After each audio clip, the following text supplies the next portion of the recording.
Aujourd'hui en Chine, s'est joué un événement sismique. Un événement qui, selon un analyste, a sonné la fin du monde tel que nous le connaissions. Imaginez une scène où les puissances montantes du globe se liguent, non plus en coulisses, mais au grand jour, pour redessiner la carte de notre futur. C'est ce qui s'est passé. Question à vous, où vous trouvez-vous en ce moment? Écrivez-nous votre ville et votre pays en commentaire. Votre participation est essentielle pour la géographie de notre émission. Le sommet de l'Organisation de coopération de Shanghai, ou OCS, vient de s'achever. C'était le plus grand sommet de son histoire. Il a réuni les dirigeants de plus de 20 pays et les chefs de 10 organisations internationales. Pensez-y, 42% de la population mondiale était représentée. C'est colossal. L'ordre du jour officiel n'a même pas mentionné la situation dans le pays frontalier de l'Est, malgré les appels insistants de son leader. Un camouflet diplomatique ou un message clair? L'Inde, autrefois perçue par l'Occident comme un contrepoids potentiel à la Chine, a spectaculairement changé de cap. Il y a un an, on l'a courtisée. Aujourd'hui, elle est la cible de sanctions occidentales. Le Premier ministre indien, Narendra Modi, a sèchement rejeté toutes les tentatives de négociation occidentales. 4 appels de très haut niveau du gouvernement américain sont restés sans réponse. Un affront inédit. L'Inde se rapproche désormais de la Chine et de la Russie. Une déclaration commune de l'OCS a été signée. Ce texte appelle à préserver la mémoire de la Seconde Guerre mondiale, à rejeter la confrontation et à respecter la non-ingérence. Il condamne le terrorisme et l'extrémisme. Surtout, il s'oppose aux sanctions et aux doubles standards. Cette déclaration n'a pas ménagé ses critiques envers la situation à Gaza et les frappes américaines et israéliennes sur l'Iran. Elle a plaidé pour un ordre mondial plus juste, pour une communauté de destin de l'humanité. Des rencontres en marge du sommet, notamment entre Poutine et Erdogan, ont fait poindre la possibilité de négociations pour le pays en conflit, si sa délégation le souhaitait. C'est une toute petite fenêtre, une lueur fragile. De nouvelles structures financières ont été évoquées. La Banque de développement de l'OCS pourrait être créée pour financer des projets communs, contournant ainsi les restrictions de paiement occidentales et le système SWIFT. C'est une initiative majeure, un moyen de briser l'hégémonie financière. Des leaders européens, comme le Premier ministre slovaque Fico, ont publiquement dénoncé que le nazisme et le fascisme n'avaient pas été punis et avaient refait surface. L'analyste que nous suivons affirme que l'Europe cherche à prolonger le conflit dans le pays voisin pour faire supporter les coûts par leurs propres contribuables. Il cite des ultimatums américains et des listes d'opposants établis dans le pays. Qu'en pensez-vous? C'est grave. Que ces rumeurs circulent sur des sociétés militaires privées occidentales qui seraient envoyées dans le pays en crise pour protéger certains actifs économiques, notamment minéraux. Cela soulève des questions inquiétantes.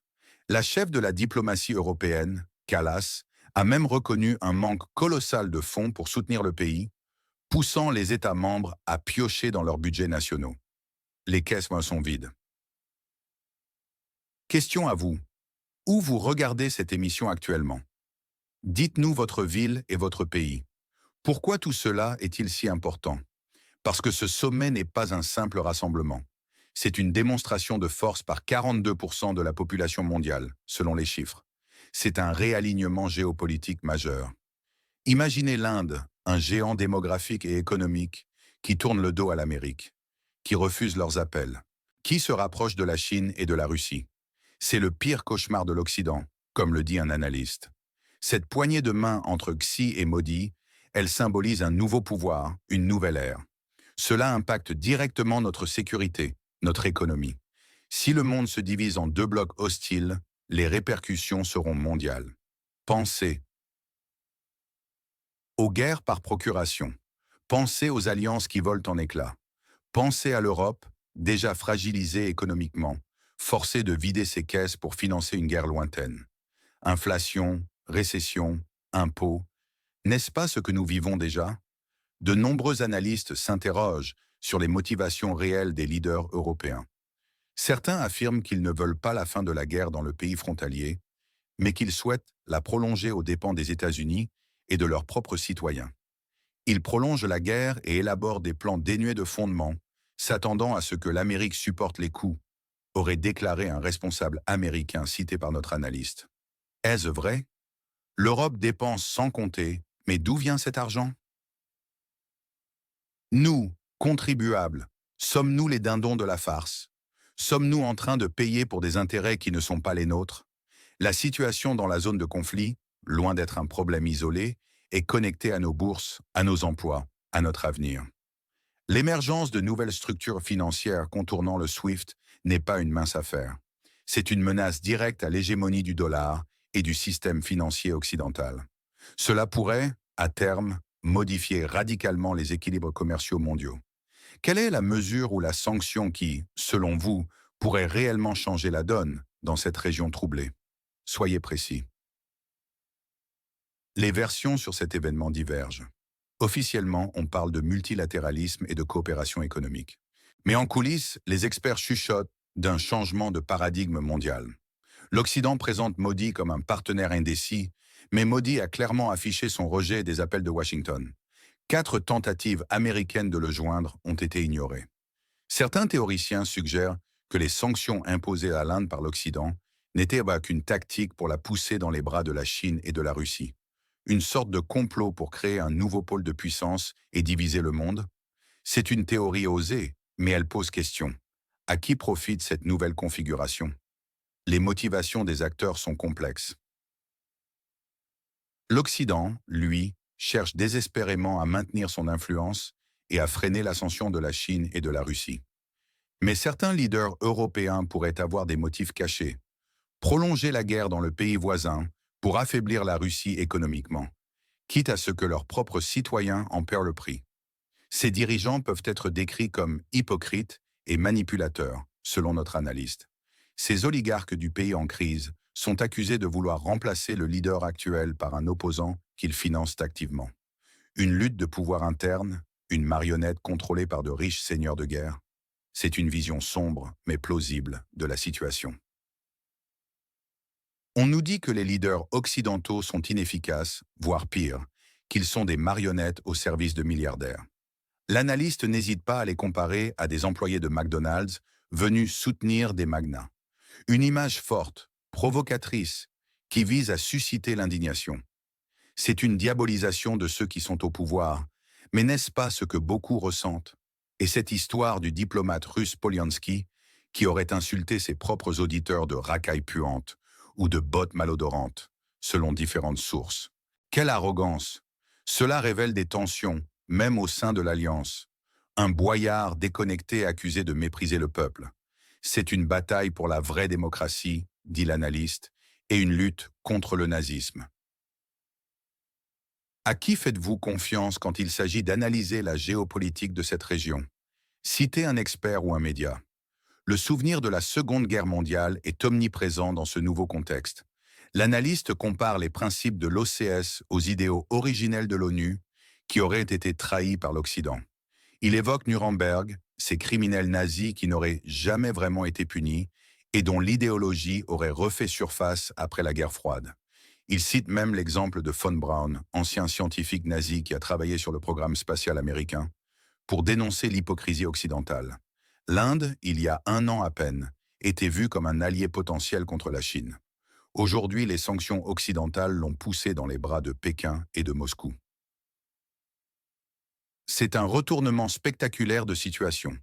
Nous voyons les conséquences directes des décisions passées. Le conflit actuel n'est-il pas la conséquence de l'ingérence occidentale lors du Maïdan et de la chute de Yanukovych? C'est le récit que l'on nous propose. Une longue histoire de manipulation, de tentatives de mainmise. Chaque décision a une histoire, chaque événement a des racines profondes. L'histoire se répète-t-elle, ou sommes-nous sur le point d'écrire une page totalement nouvelle? Quel événement international est, selon vous, le plus sous-estimé par les médias traditionnels? Expliquez pourquoi. Les prochains mois seront critiques. Le défilé du 3 septembre en Chine, marquant les 80 ans de la fin de la Seconde Guerre mondiale, présentera des armements capables d'atteindre les États-Unis et Taïwan. Un message clair, on ne peut plus clair. C'est une démonstration de force qui vise à dissuader. Il faut s'attendre à une poursuite des efforts de l'OCS pour développer de nouvelles structures financières, contournant le système occidental. La Banque de développement de l'OCS pourrait rapidement voir le jour et devenir une alternative crédible. Les tensions militaires vont-elles s'apaiser ou s'intensifier? Les négociations concernant le pays en conflit pourraient reprendre. Mais à quel prix? Et pour quels résultats? La déclaration de l'OCS, condamnant les doubles standards et l'approche confrontationnelle, est une attaque directe contre la politique occidentale. Le Premier ministre slovaque Fico et ses prises de position tranchantes sur le nazisme non puni vont continuer à diviser l'Europe. Vont-ils entraîner d'autres pays dans leur sillage? L'Europe est devant un gouffre financier. Combien de temps pourra-t-elle soutenir le pays concerné sans compromettre sa propre stabilité économique et sociale? Selon certains, les caisses des États membres sont déjà vides. La question du déploiement de troupes et de sociétés militaires privées occidentales dans le pays voisin est un enjeu majeur qui pourrait dégénérer. L'idée de déployer 30 000 troupes européennes dans cette ancienne république soviétique a été jugée irréalisable par de nombreux experts. C'est un bluff. Votre pronostic pour la région en conflit. Quand la situation va-t-elle connaître un tournant décisif? Donnez une date et une raison. Nous sommes à un point de bascule. Le monde se dirige inexorablement vers un système multipolaire. L'hégémonie occidentale est contestée, elle est en déclin. Les économies occidentales sont à genoux, selon de nombreux analystes. Le soutien continu aux pays voisins vide nos poches. Les entreprises luttent, les citoyens souffrent. C'est le début, pour certains, de l'effondrement économique occidental. Des mouvements anti-système émergent à l'Ouest. Les critiques des élites, des politiques européennes se multiplient. La confiance est brisée. Ne le sentez-vous pas? La guerre de l'information s'intensifie. Qui dit la vérité? Qui manipule? Le cas Polyansky, ce diplomate russe qui insulte ses propres citoyens, est un exemple criant de cette lutte pour le contrôle du récit. Mais il y a un scénario inattendu. Face à la montée du bloc OCS, certaines factions au sein des élites occidentales pourraient réaliser l'absurdité de la confrontation. Des figures comme Trump, remettant en question les guerres éternelles, pourraient pousser à une désescalade. Le public occidental pourrait se réveiller, exiger la fin du soutien aux pays en difficulté, demander plus de transparence sur les dépenses. Et les oligarques du pays pourraient perdre leur influence, entraînant un changement radical de pouvoir à Kiev. Pourrions-nous enfin voir la fin de ce conflit? Le changement est possible. Qui sera le gagnant? Qui sera le perdant? L'OCS et ses membres, Chine, Inde, Russie, Iran, Pakistan, Kazakhstan, Kirghizistan, Ouzbékistan, Tadjikistan et très bientôt la Biélorussie, gagnent en puissance. Ils créent de nouvelles structures financières indépendantes, échappant au contrôle de Washington. Ils défient l'hégémonie occidentale en promouvant l'utilisation de monnaies locales dans les échanges commerciaux, affaiblissant ainsi le dollar. La Banque de développement de l'OCS, dont la création est de plus en plus envisagée, pourrait devenir un acteur financier majeur sur la scène mondiale, concurrençant les institutions de Bretton Woods. Cette banque offrirait des financements pour des projets d'infrastructures massifs, comme la nouvelle route de la soie, Belt and Road Initiative, qui relie l'Asie, l'Afrique et l'Europe, renforçant l'intégration économique entre les membres de l'OCS et au-delà. Ils investissent également massivement dans les technologies de pointe, comme l'intelligence artificielle et l'informatique quantique, réduisant leur dépendance vis-à-vis des technologies occidentales. Le corridor économique Chine-Pakistan, CPEC, est un exemple flagrant de cette stratégie, permettant à la Chine d'accéder à l'océan Indien via le port de Gwadar et au Pakistan de moderniser ses infrastructures. Ces investissements stratégiques ne sont pas seulement économiques, ils ont aussi une dimension géopolitique, en créant des réseaux d'interdépendance qui sapent l'influence occidentale. Ils renforcent la sécurité collective et la coopération militaire entre les membres, organisant des exercices conjoints réguliers pour peaufiner leur stratégie de défense et démontrer leur capacité à agir de concert face aux menaces régionales. L'adhésion prochaine de la Biélorussie à l'OCS, ainsi que l'intérêt manifesté par des pays comme l'Arabie saoudite, l'Égypte, le Qatar, la Turquie et la Syrie pour le statut de partenaire de dialogue, ou même de membre à part entière, témoignent de l'attrait croissant de cette organisation et de sa vision d'un ordre mondial multipolaire. L'Arabie saoudite et l'Iran, deux rivaux traditionnels, se sont d'ailleurs rapprochés sous l'égide de la Chine, un développement impensable il y a quelques années. Cette médiation chinoise est un signe fort de ce nouveau paradigme où les puissances non occidentales jouent un rôle croissant dans la résolution des conflits. L'Iran, en particulier, a rejoint l'OCS et a récemment signé un accord stratégique de 25 ans avec la Chine, renforçant considérablement son rôle dans le nouvel ordre énergétique mondial et contournant les sanctions américaines. Le Pakistan, membre de l'OCS, est également un acteur clé dans la connectivité régionale et a souvent servi de pont entre le bloc occidental et le bloc oriental. Tous ces pays cherchent à réduire leur dépendance vis-à-vis des institutions occidentales et à créer un système financier et commercial alternatif, basé sur le respect mutuel et la non-ingérence. L'Occident, États-Unis et Union européenne, lui, perd sa prééminence. Ses tentatives d'isolement de la Russie échouent lamentablement, l'économie russe ayant montré une résilience inattendue face aux sanctions. Les sanctions ont plutôt eu pour effet de renforcer la coopération économique entre la Russie, la Chine, l'Inde et d'autres pays du Sud global. Les exportations russes de pétrole et de gaz ont été redirigées vers l'Asie et le commerce bilatéral a atteint des niveaux records. L'Europe, en particulier, a payé un prix élevé pour son alignement sur les États-Unis, avec une flambée des prix de l'énergie et une perte de compétitivité industrielle. L'inflation galopante érode le pouvoir d'achat des citoyens et les gouvernements sont confrontés à des pressions budgétaires sans précédent. L'Allemagne, moteur économique de l'Europe, est entrée en récession et de nombreux experts prévoient une stagflation prolongée. L'Union européenne est de plus en plus divisée sur la question du soutien financier et militaire aux pays voisins, avec des pays comme la Hongrie qui expriment ouvertement leur désaccord. Cette division interne affaiblit la cohésion de l'UE et sa capacité à agir comme un bloc uni sur la scène internationale. Parallèlement, le soutien aux pays en conflit coûte des milliards, drainant les réserves des États membres et augmentant la dette publique. Les citoyens européens sont de plus en plus lassés de ces dépenses colossales, d'autant plus qu'elles s'accompagnent de sacrifices économiques sur leur propre territoire.